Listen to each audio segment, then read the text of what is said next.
Sky Films, and we have a podcast. We talk about stuff that matters.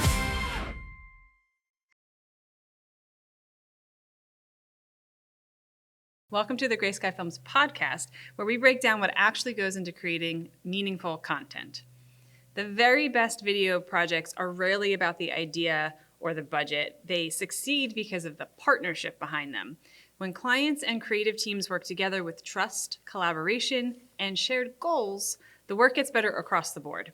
So today we're talking about what separates a good client from a great partner and how those relationships shape stronger content and better results.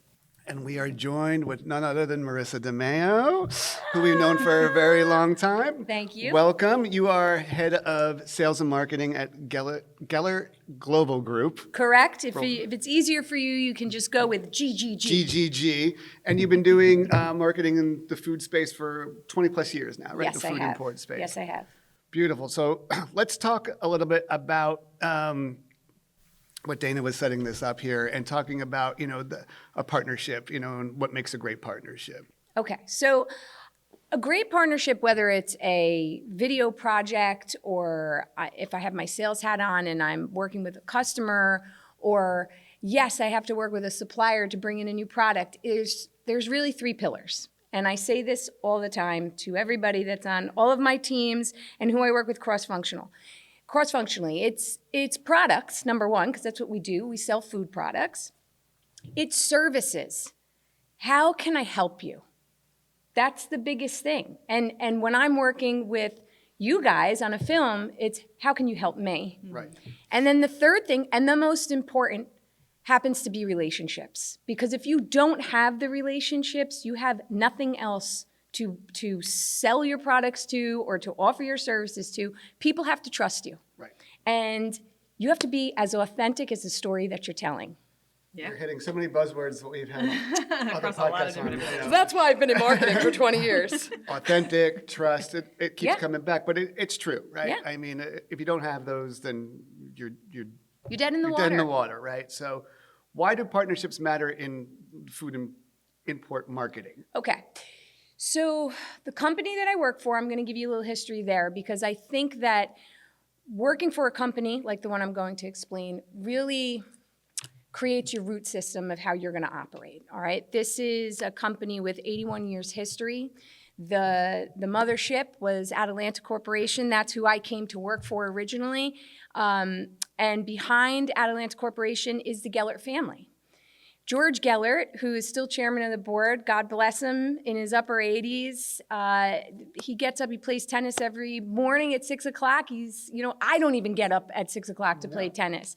And he has this amazing charisma and this way to shake somebody's hand and say, we're going to enter this partnership together. And he's done that with so many people that are offering products from 60 plus countries. And he's been doing it, I believe, since the 1960s. And then he brought his brother into the business. And then he brought his kids into the business. And his brother's son, who is my boss, Josh, he's in the business. So they're very much ingrained in it. And working for a family-owned company is so nice because they treat everybody like family.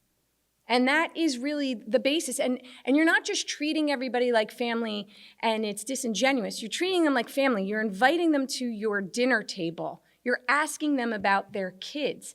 And when you come in as a regular employee, forget about me for a second because I run like that anyway. So it clicked with me right off the bat.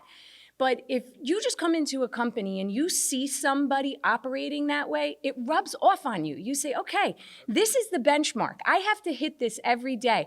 I am in charge of, our Spanish line, and I've got to get behind the producers here and understand their family dynamic. Where did their origin stories So they start? set the tone. Absolutely. And how everybody then functions down. And That's operates. right. And it's not in an authoritative way. It's in a really authentic way that you just want to follow in their footsteps and make sure that you're shaking hands with all of their suppliers and having those trusted relationships, even when they're not in the room. And it's important because we've seen other family businesses saying they treat everyone like family, and they don't.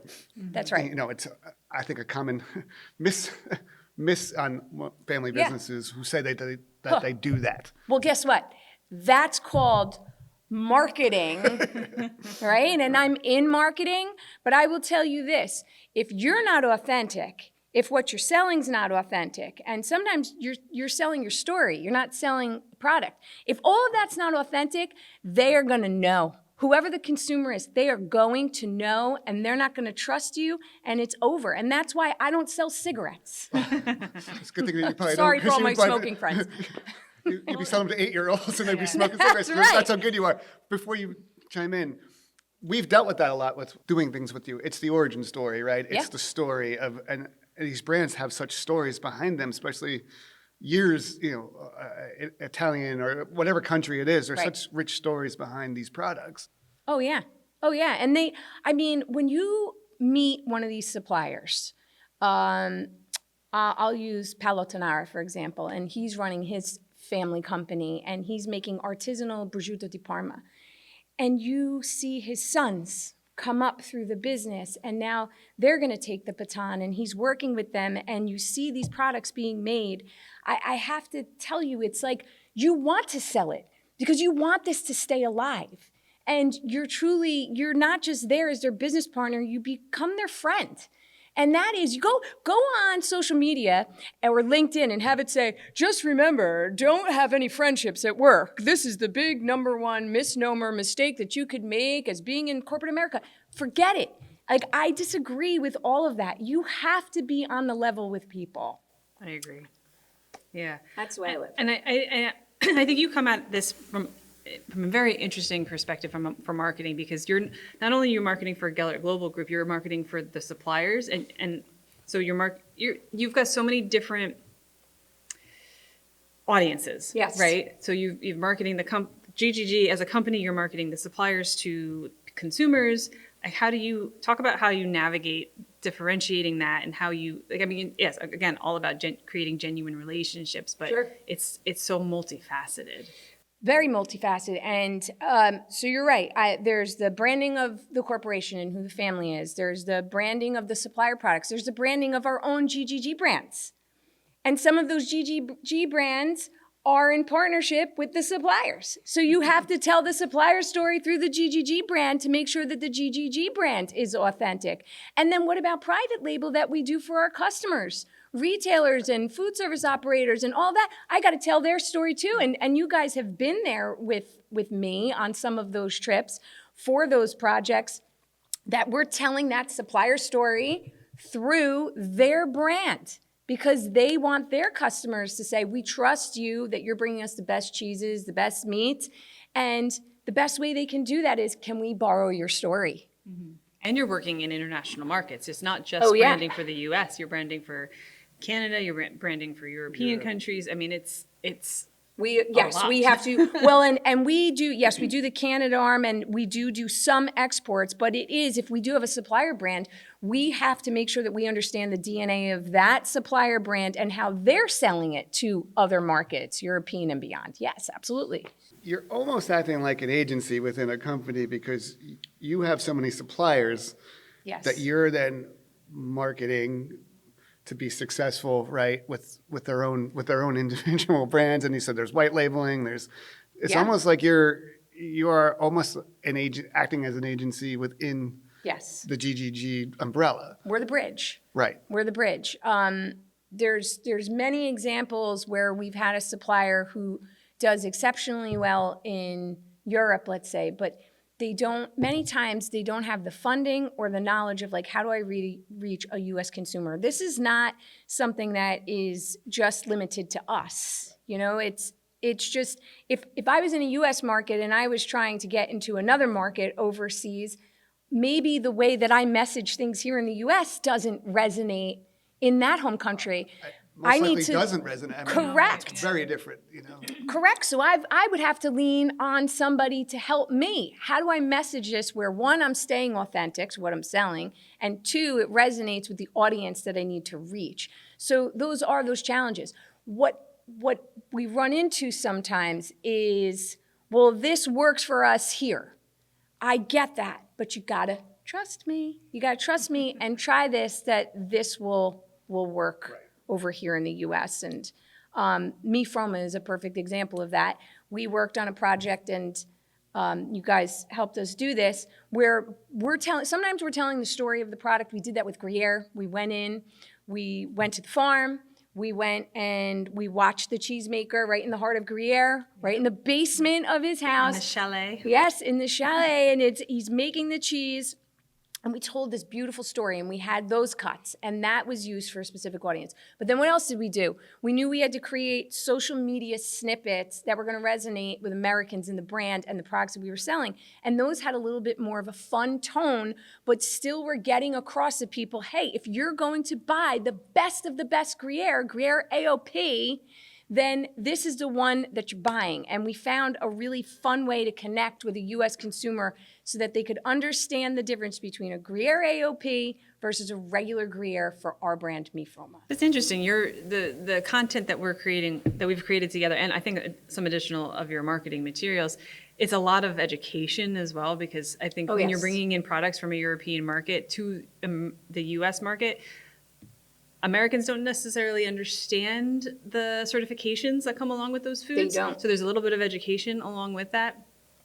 I mean, and I think you've found a very interesting way to navigate that and to demonstrate the value of what those letters mean. We try. And even if we don't, if a consumer can't walk away, we did this with consumer research, okay? We actually walked stores with consumers. One of the most awkward experiences of my life, by the way, that you're just like over somebody's shoulder and they have the basket and they pick something up. You're like, why did you pick that up? What? Do they know you're following made them, you-" or- Yes, Okay. they knew that they were taking part in this experiment. And we Because were it's like, even weirder if they don't. oh, hey, I was just over here, buying my seltzer and saw that you were in the cheese case. Thought I'd follow you for a little bit. No, it didn't happen that way. I'm not that creepy. But we were following around, and then they would pick something up, and we would say to them, all individual people were doing this.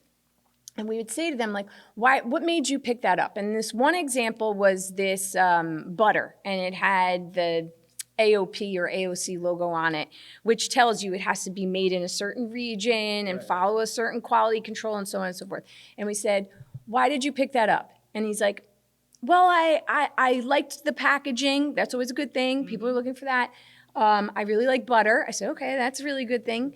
He's like, it's from France. Okay, that's a good thing. He goes, and it's got this thing on here. And he said this. He goes, and I don't know what it means, but I think it's like the real deal if it has this on there. And for anybody who's listening to this and doesn't know what I'm talking about, think about wine. There's always like this little seal on the neck when it comes down in the wrapping, and that is the authenticity of that wine and like where it came from. So this is the same. You see it on balsamic vinegars and cheeses. So they don't really know that, like, what exactly it means, something, but they know it makes it important and it makes it real. And that's what we did try to convey in a fun way, so that you don't make people feel also insecure about not knowing. 'Cause not everybody will know. You're one of the few that I have seen do this really well, from gathering research, analyzing data, trying to understand, some data and analytics why you're marketing something, how to market. You mentioned that, like, this is good for social, this is good for this platform, this is good for this country. And I know you have a bit of a team under you as well, marketing team. Great team. And you also will go outside of that team, bring someone in like us, So bringing other people in and looking to partner then with other people to try to understand all of this, because there's a lot going on here, right? It's not just, let me create this or that. There's stories, there's authenticity of products, authenticity of messaging. How do you look for those partners, and what do you look for in a partner then because there's, like I said, there's a lot to understand with this. Yeah. And thank you. There's a lot of compliments there, and I appreciate it. As far as like analyzing data, I would say it's probably my least favorite piece to do, and that's why I do have a great team, because they'll go out there and then give me the highlights. I think the strength for me is the intuitive part of how my brain works, just being a consumer and like what would resonate with me. Not that I'm the most important end-all be-all, but I try to be a real person. So like, would this resonate with me? Is it my gut check? A lot of the demographics that tie into many of these specialty items that we sell I fit many of those. So I try to use myself, my network, and intuitively lead. And so the intuition piece is really the great partners that I'm looking for. I need people that operate the way I do. So when I have a conversation, or if I was interviewing somebody like you guys to come in and to help us with a project, the first thing I'm looking for is a lack of cockiness. That's the honest answer. I've had egos. many agencies that are like, we do this in our sleep, and let me tell you, and then it's vernacular, and then I hit this, and that's it, you're done. I don't want to deal with you. Yeah, there's a lot of egos in this industry. Yeah, that's, you liked that answer. Spot on. No, it's a You spot on liked that answer. impersonation, I think, as Yeah, well. but that's what it is. And I'm like, hold on. Like, I don't work for you.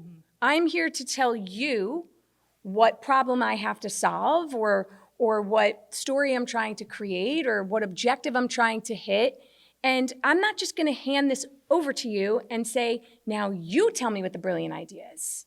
I'm not going to do that. I'm going to outline to you what some of the ideas I want to accomplish on behalf of the company. Well, because you know it best. Right. And this should be a collaborative process. It should be Yes. partnership. It should be a partnership. So no cockiness is number one. Number two is flexibility. Yep. All right. The world that I am in, this GGG food import world, is not like regular CPG. Regular CPG companies have marketing budgets that are just overflowing. And we work in a different world. We're working with farmers and producers, artisanal cheesemakers. We work on, there's low margins there. We have to be swift and nimble and Crafty too, right? crafty. Yeah. We've got to be flexible, and we have to work with what we have to try to tell that story.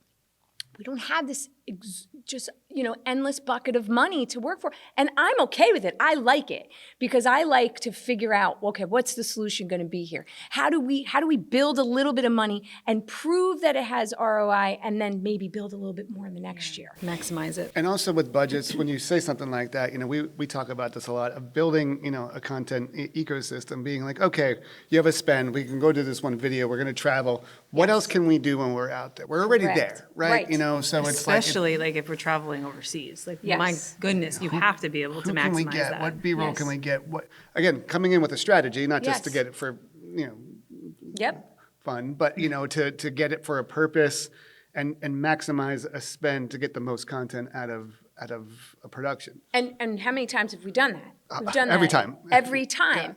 And there's even been times where I've had to ask you guys to be flexible and, sharpen that pencil. Like, hey, I want you here on this project because there's a familiarity as well. Like, now you know the process with making cheese, and you know how to navigate through a production facility and all those things. And those all have a benefit because there's less for me to do to re-educate a new person, a new team. So that's very beneficial to me. But it's also the fact that, in this environment as well, there's only going to be so much I can control. Right. Yeah. And you've seen that It's time very- and time again. It's very little, by the way. Okay.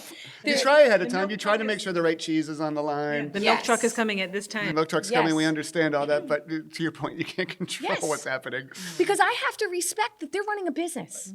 And we are in there, and this is not Hollywood, and we've got to get in, we've got to get out, we've got to be on time. See, that's- We do that with all of our clients. Like, if we're in an active environment, like, we as filmmakers have to be aware that we cannot interfere with what they're doing. They have, Right. like you said, they have a job to do. They have to put the product out. They have to make money. But what we love to do is always get something a second or third time, but we don't have that luxury. But it's communication. Comes down to communication. It does. Hey, they're about to do this one step that's happening right now. Yeah. You can't tell them to wait a second. It only And happens it ain't gonna once happen again. for the day. Yep. So then I grab, Yeah. the team, like, let's go. Yes. Everybody's waiting for it, and it's just like, it And happens. you've even seen, it takes I'll take a tagline from one of our brands that I will brand drop right now, Il Villaggio. It takes a village to make these miracles happen.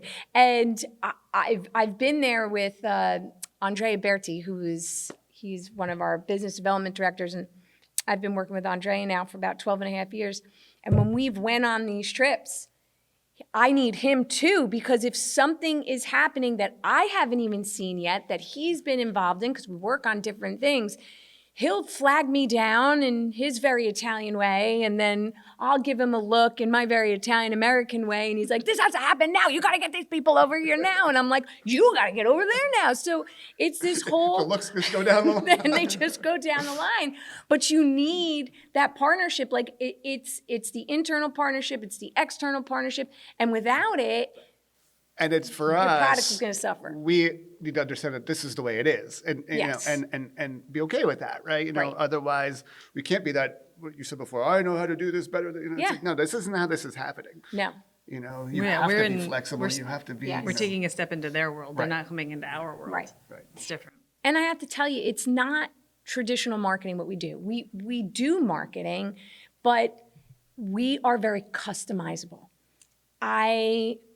Even content that we've made, you've worked on this for me as well, and we've made it for our own brands. We have taken it, repurposed it.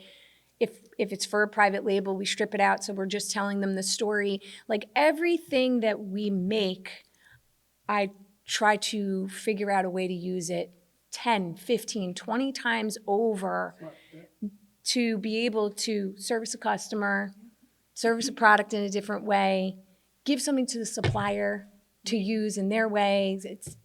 That's what we do. We have taken videos that we've done for like Parmigiano Reggiano and rebranded for different supermarkets Yes. like 100 times over. Yeah. 'Cause And they some want- of that is in pre-production and talking then to when we go to the manufacturing plant, like, okay, print this label for a run and now put the other label on it, right? It's Right. just like, again, getting multiple content, you know, Yes. for multiple video, you know, Yep. distribution and different stores, different brands. Yeah. And I know, and we've done it once or twice for you, but we've also done it for some other clients where you're in their client's space. So Yes. as a thank you, you grab additional content then just to Yeah. give as a thank you to the vendor. Absolutely. I mean, our customers, without them, we're nothing. And I want to make sure that we help them to reach their consumer base the best way that they can and give them the authentic story to sell in their authentic voice,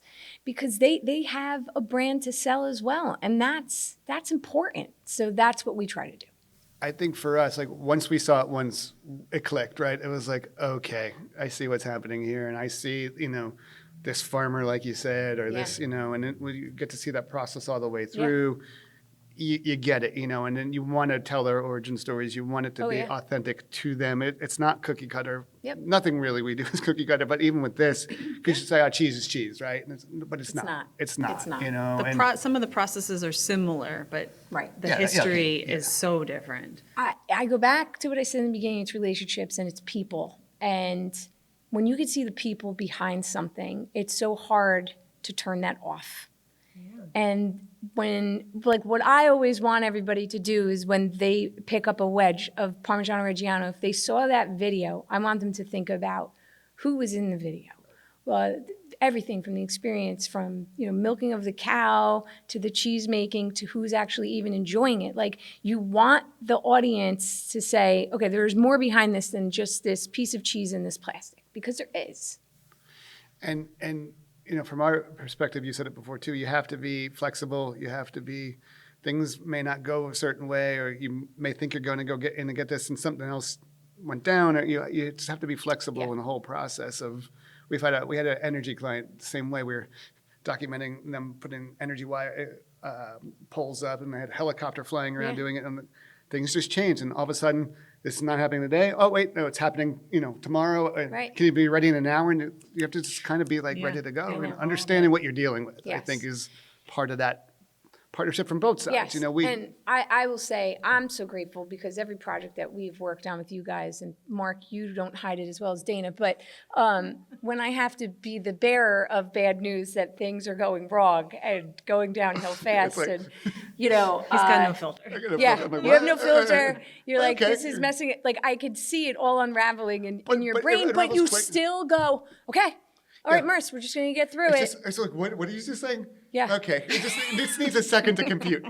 You guys do it better on your faces Yes. better than I do. But Yeah, just do it with a smile. We're gonna do it this way now. but I do ultimately understand, you know, Yes. what does have to get done.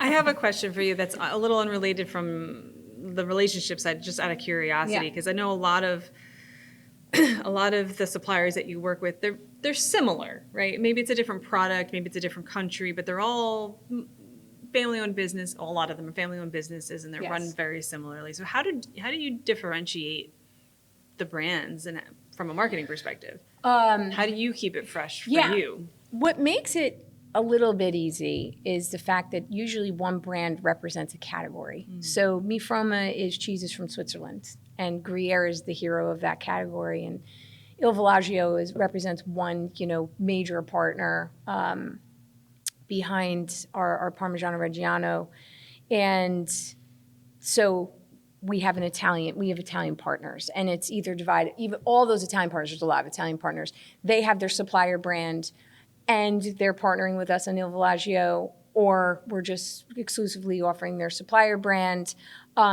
So it does make it easy because it kind of breaks it down when we're talking about cheeses and charcuterie by country and by that core item of focus, whether it's on a meat side or a cheese side. So that's how we do the brand differentiation. It is hard because we have a lot of brands, and this is discussed internally all the time. Like, man, we have a lot of brands. Do we need all of these brands?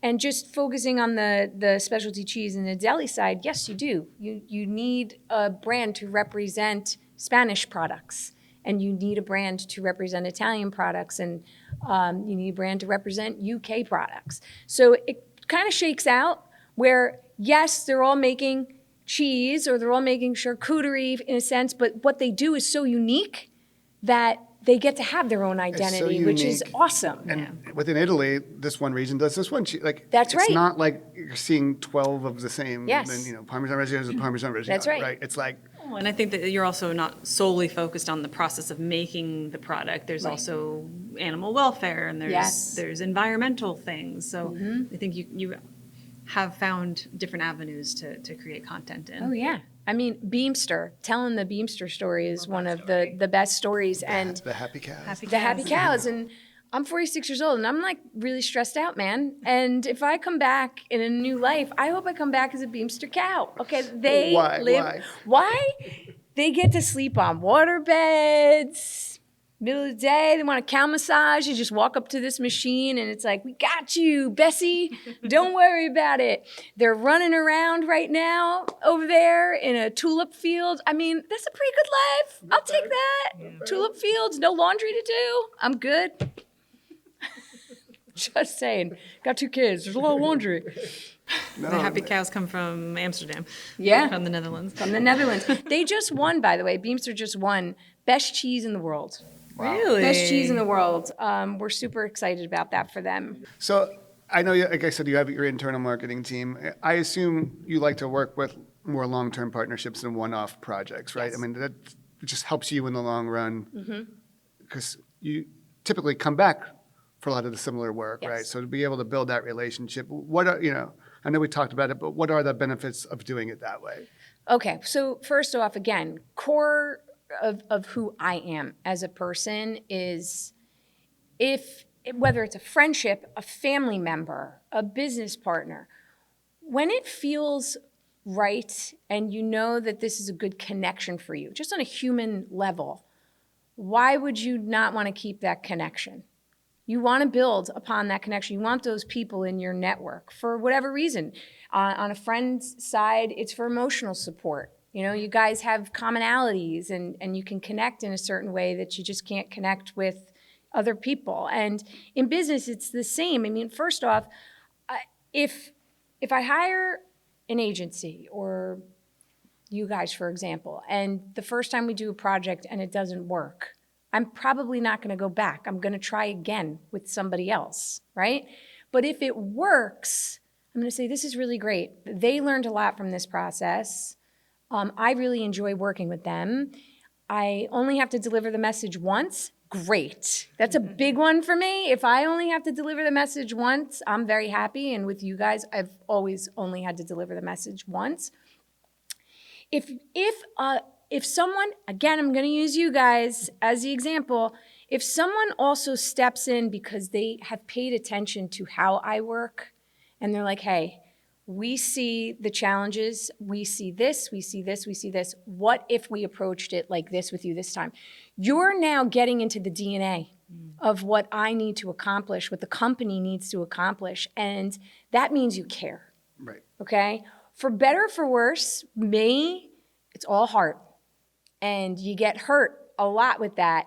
But when you're working with people and the passion is there with the partnership that you have, what you can achieve it's priceless. It Well, really it's no is. longer work either at that point. It's no longer work. Yeah. You're both just like, you just want to do the best job that you can, and you know these people got your back. And that's, I think, what matters to me. It's more than just the service. It's the people behind it. It's the relationship. The relationship's huge, and that's what we try to do too. We try to make it as easy as we can for our clients, right? We Yep. try to understand whether it's food or whether it's healthcare, whatever the vertical is. Like, how Yes. can we understand what they're trying to achieve, and how do we make their life as easy as possible? Because we hear that a lot too. You probably hear what you do. You're the expert, right? You Yeah. know, granted, we're working together, we're collaborating, but Yeah. let us then take this off your plate. Yeah. You got a lot of other things to do. You Right. know. That I'm appreciative How of can that. we drive Yeah. this forward then? You know, yes, you're needed at times to make decisions, you know, and all that stuff. But it's those relationships are super important. And when you get to do it with people, to what you said that you love doing it with, it just makes the product better too. Yes. I mean, Totally, it's yeah. it's. Yep. So we have a no assholes policy at Gray Sky Films. You have a, you know, with the agency, you don't want to hear Yeah. that ego. You know, it's just kind of the same thing. You want to Yeah. work with good people. You're doing this Yeah. every day with people, and you want to do it with good people, right? And I like that policy. Did you write it up? I'm making t-shirt. Okay, good. I want one. Welcome to Gray Sky Films. It may have been one of our core values at one point. That's good. That's good. But it's all about the end product, right? Yes. I mean, and that's what we're all trying to achieve here, a great end product and success for our clients to be, you know. Think about all the budget constraints that we've had around things that we knew we had to go to other countries to do. And a prime example was actors. Yeah. You know, I'm looking around and I'm like, you've been in something, you've been in something, you guys have been in something, you've helped us get there. When you're like, but Marissa, we need actors, I'm like, you can do it. Hey, You you can were- do you this. were even interested. I was in it. Yeah. My children and other people's children. Hey, they're just gonna do it. How do they like cheese? They're gonna get some cheese. Okay. And we've done that. Yeah, and we've done what we've had to do. That scrappiness. And some people don't like the word scrappy. I like the word scrappy. Love the I word like scrappy. Yeah, that I don't I'm think it's scrappy. a negative thing. And you just have to figure out what it is. Okay. Grassroots, yeah? Scrappy is also Okay. scrappy. That doesn't mean you're not going in with a thought process or a plan. You're just scrappy with, you know, whether it's nimble, the budget, Yes. whatever you need to do to be scrappy to get to the end Exactly. result, though. Yeah. So, Yeah. yeah. You We've, ha- we've done a lot. We've done a lot of that. We've done a lot of that. And it's been great. We've actually taken some of the employees from GGG and made them into actors. Some have done better than others. How you doing?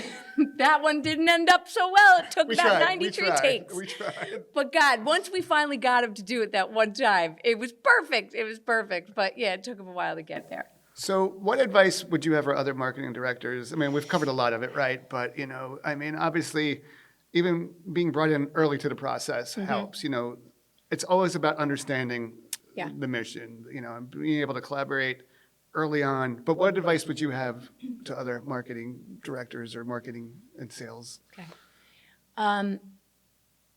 Trying to think of the best way to word this. Don't be wooden, and don't be stuck in what you learned in some book or in college, okay?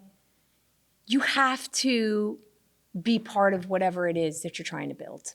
You've got to get in the DNA of it, because if you just sit back and you're like, oh, it doesn't matter what product. Somebody could just hand me this one product and I can just, creative brief it out and give you all those boxes checked of what I'm supposed to give you, the data points. It's fluff sometimes. Right, Yeah. A it's lot of it fluff. is, yeah. Here's what the positioning is, and here's where the SWOT is. No. Give me this. What do you feel? What do you feel when you see this product? What do you feel about it? Because if you don't get real with it in that moment, everything that you produce is going to fall flat from there. Yeah, I think a lot of times people get stuck in the weeds with analytics, which are super important, but They are super But important. marketing it's an emotional thing. You have to connect with somebody. Yes. And it's trial and error And it's sometimes. something. It Yeah, is. sometimes it is trial and error. And it's subjective. Okay, what one person likes, another person doesn't like. I can't tell you how many times creative concepts come across the table and you get it down to 3 and you're like, okay, we're going to come to a consensus on one with the group of people. And it's like, but I don't like this, and I don't like that, and I don't like this. And then you're just sitting there and you have to gain your composure and say, okay, everybody's entitled to an opinion. Sure. How do I get it to where it still needs to be and not take this so far off track by absorbing everybody's information? And that's the being real part, because you got to dig down deep in that moment and say, wait a minute. And this is in your head. And you go, wait a minute. Okay, I developed this. I took the time. I know why this font was picked. I know why this image was used. I know, and how am I going to gain agreement and alignment here in a room without ticking people off? And that's not an easy task. No, but I mean, I think that if you're creating something with intention, Yes. with purpose, and if you that's all you really need to do is explain Yep. that to people. Yep. And I feel like, okay, then if they understand the why behind things. Yes. You covered something else real quick, though. We've dealt with it a lot where we get that brief and it's kind of, you feel it's a little formulaic. You don't feel that passion or that emotional attachment. And they said they want to go do something, and then you're on set doing it, and then the cold feet all of a sudden hits Oh, yeah, because they're fear. like, well, we're here, but it's like, oh, That we're you pushing, gotta are we believe- pushing the gotta- boundaries You too do far? better believe in what it is than you're doing, because if you felt that way out of the gate, you're probably onto something that is But right. also trust the process. Trust the and- process. and, The process doesn't you know, get trusted all the time. We didn't get to set because we threw a bunch of things in a hat and pulled something out. We talked about this so much. Yeah. We talked about the strategy behind it and the reason why it'll work in this market or this market. Like, trust the process that Yeah. we went through, that we did all of the work to get to set, to do the thing. Don't have cold feet now. We did it. Not when you're filming. We made it. We made it so far. Yeah, it's fear. Yeah, and I And- get it. I do get it to a point. Don't get me wrong. I know sometimes, but sometimes it's fear of answering to their person above them It that is. that's like, oh, Yeah. Well, what it become again, you're leading a very subjective part of business. And the feeling part is important because that's what's going to help ground you in that fear-driven moment and be like, no, I believed in this and I've got to stand by it. For better or for worse. Every idea I had hasn't hit, but the ones that do, they help rebuild your confidence so that you go back and you do it again. Nobody's perfect. and Nobody's marketing going is to not hit a it. not a Yes. perfect It's not an exact science. science, right? No. It's Yeah. like it's again subjective. Right. Look at my daughter. I'm gonna punt to my daughter for a minute. She does a music video. They wrote this music video. They wanted to go with the direction that they went, and I think the end product was great. The one thing I said was, Marina, you just were so angry in the whole music video. And she's like, but the song is I Hate You More. And I'm like, I know, but that's not your brand. And so I think the next music video, she knows I've just got to be Marina. Yeah. Because that's who, in the end, with her album that she's selling, which is going to be out this summer, by the way, it's got to be her. And when she's on TikTok and she's posting herself, she can't post what she thinks the audience wants to No. see. That's the hardest. She has to post herself. And every time she's been herself, something has went viral.